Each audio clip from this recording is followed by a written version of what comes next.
He signed the form without reading it. My brother, the man who had spent 15 years telling everyone he was the smartest person in any room, signed a legal document transferring ownership of everything inside our grandmother's farmhouse without reading a single line. He did not ask what was in the boxes. He did not ask why I wanted them. He just grabbed the pen, scrawled his name, and handed it back to me with the same bored expression he used when tipping a valet. But I am getting ahead of myself. My name is Claire. I am 31 years old. I am a licensed property assessor for the province of Ontario, which means I spend my days walking through other people's spaces and calculating exactly what things are worth. I read moisture damage patterns in baseboards. I flag anomalies in utility costs. I notice when a crawl space has been recently disturbed. It is not a glamorous job. My brother never missed a chance to remind me of that.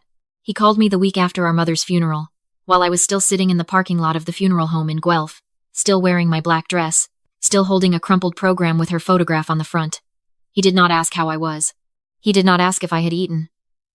He said, "I need you to come to the house tomorrow. There are decisions to be made. And I need someone to take notes." That was how he saw me. Not as his sister, as someone to take notes. Our mother had owned 2 properties. The first was the house in Oakville, where we had grown up, a detached 4-bedroom on a quiet crescent, recently appraised at just over $1.2 million. The second was the farmhouse outside of Elora. It had belonged to our grandmother before her, and before that to her mother. It was old. The roof had been patched 3 times. The driveway was gravel and potholes. The heating system ran on oil and a prayer.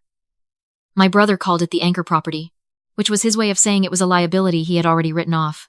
He arrived at the Oakville house the next morning in his Audi, wearing a blazer, carrying a coffee he had not offered to share. His wife, Renata, sat beside him on the couch with her legs crossed and her phone out, barely looking up. My brother opened his laptop and pulled up a spreadsheet. He had already divided everything. He would take the Oakville house.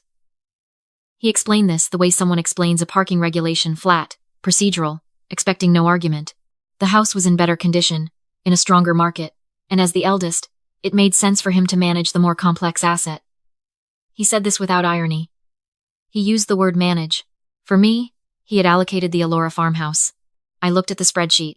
The Oakville property was valued at $1.2 million. The farmhouse had been assessed by an appraiser my brother had hired. I later found out at $140,000. It had a deferred maintenance list that ran to nearly $60,000 and needed repairs. He had essentially handed me an $80,000 problem and called it an inheritance. I asked him how this was equitable. He sighed the way adults sigh at children who ask inconvenient questions. He explained that our mother had left no formal will. She had been meaning to update it for years, apparently, and had not, which meant the estate was subject to intestate succession under Ontario law, and that as the eldest and as the person who had handled the finances for years, he was in the best position to administer it fairly. He used the word fairly twice in one sentence. He did not appear to notice. Renata made a small sound of agreement from the couch without looking up from her phone. I did not argue. I had learned years ago that arguing with my brother was like filing a complaint with a company that had already stopped operating. The process existed. The resolution never came. I told him I would think about it. He told me there was a timeline. The estate needed to be settled within 90 days to avoid probate complications, and he had already spoken to a lawyer. I drove to Elora that evening. It was late March, and the fields along Wellington County Road 7 were still half frozen, the kind of gray-brown that makes Ontario winters feel permanent. The farmhouse sat back from the road on a quarter-acre of tired land, surrounded by old maples that had dropped their leaves months ago and not yet decided to grow them back. The porch light was burned out. The welcome mat said home in faded letters that had once been read. I sat in my car for a long time. I had not been to this house in 4 years. My mother had stopped inviting me when she got sick. She said she did not want me to see her struggle. I had accepted that at the time. I understood now it was because my brother had been managing the visits too. I went inside. The house smelled the way old farmhouses smell, a combination of wood, oil, dust, and something underneath that is not quite damp but not quite dry either. The kitchen had avocado green countertops my grandmother had installed in 1974, and my mother had never changed because she said they were cheerful. There were still dishes in the drying rack. A tea towel hung on the oven handle. It was the kind of house that had not been cleaned out so much as paused. I walked through each room slowly. The main floor, the 2 small bedrooms upstairs, the bathroom with the clawfoot tub my grandmother had been so proud of. Then I went to the basement door, which was off the kitchen, behind a curtain my mother had hung years ago to block the draft. The door was locked. That was strange. I had been in this basement as a child. We had played down there in the summers, hiding behind the old shelving units my grandfather had built from wood. He cut himself. There had never been a lock on this door. It was a standard interior door hollow core, the kind that came with houses, not the kind you locked.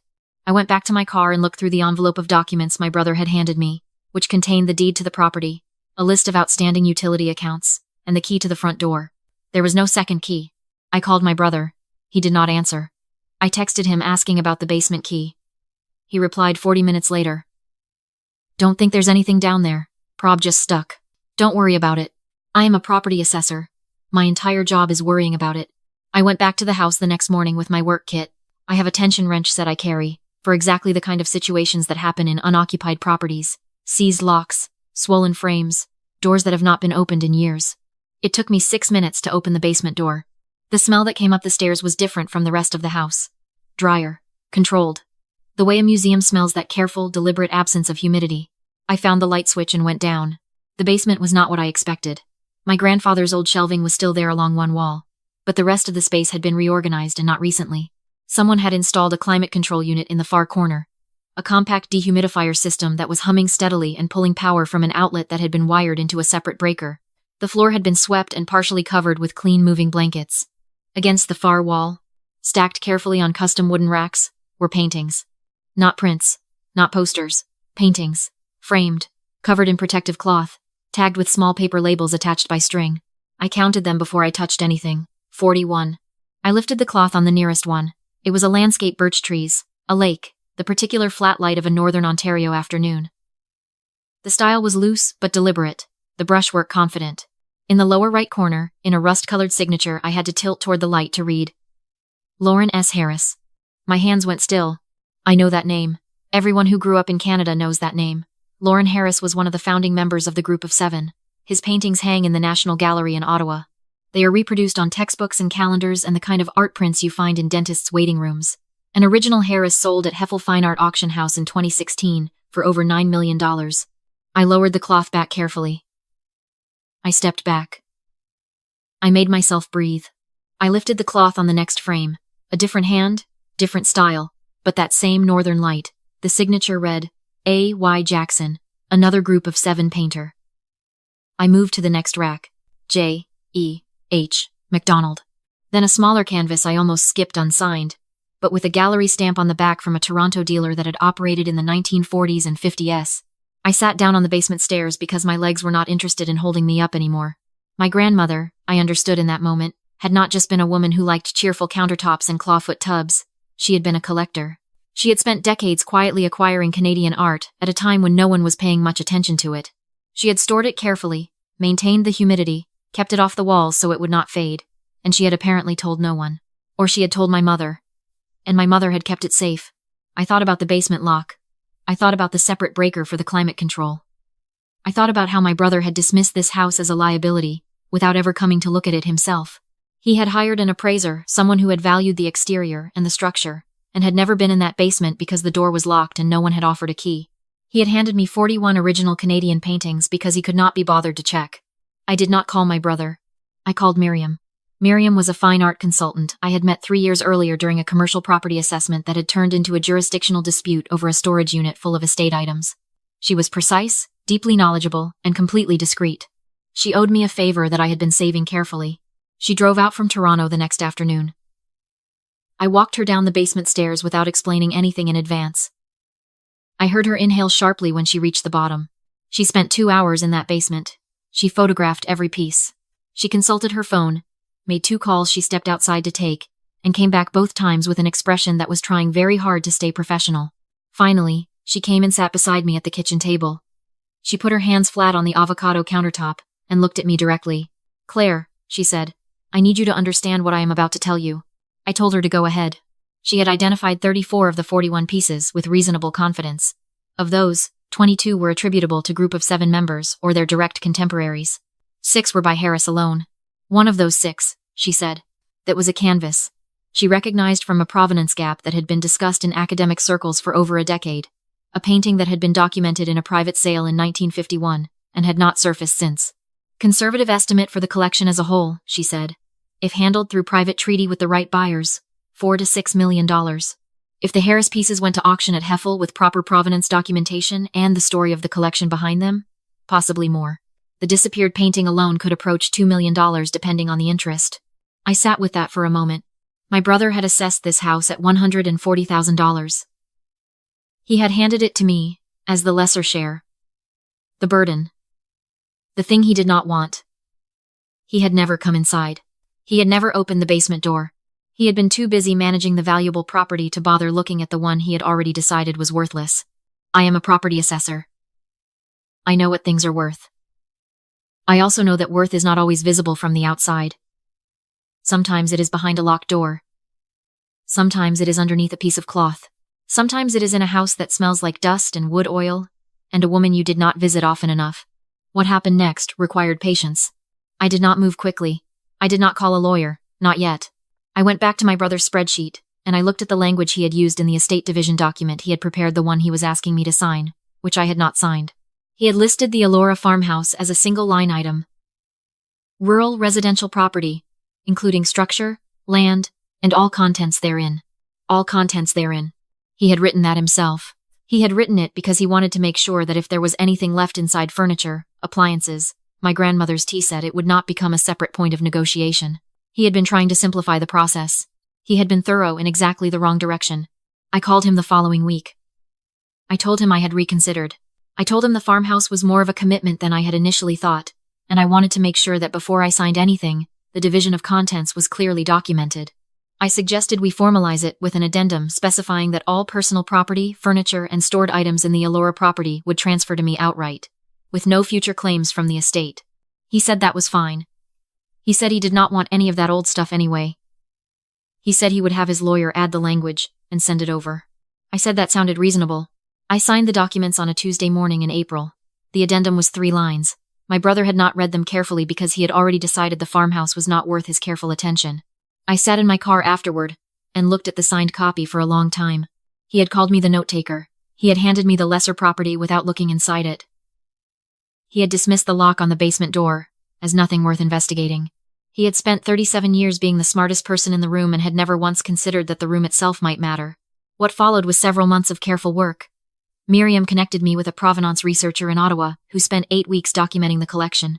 My grandmother had kept records, not formal ones, but detailed enough. Receipts tucked into envelopes. Letters from gallery owners. A small red notebook with dates, descriptions, and what she had paid. Amounts that seemed almost comically small from this distance. $40 for a McDonald sketch in 1963.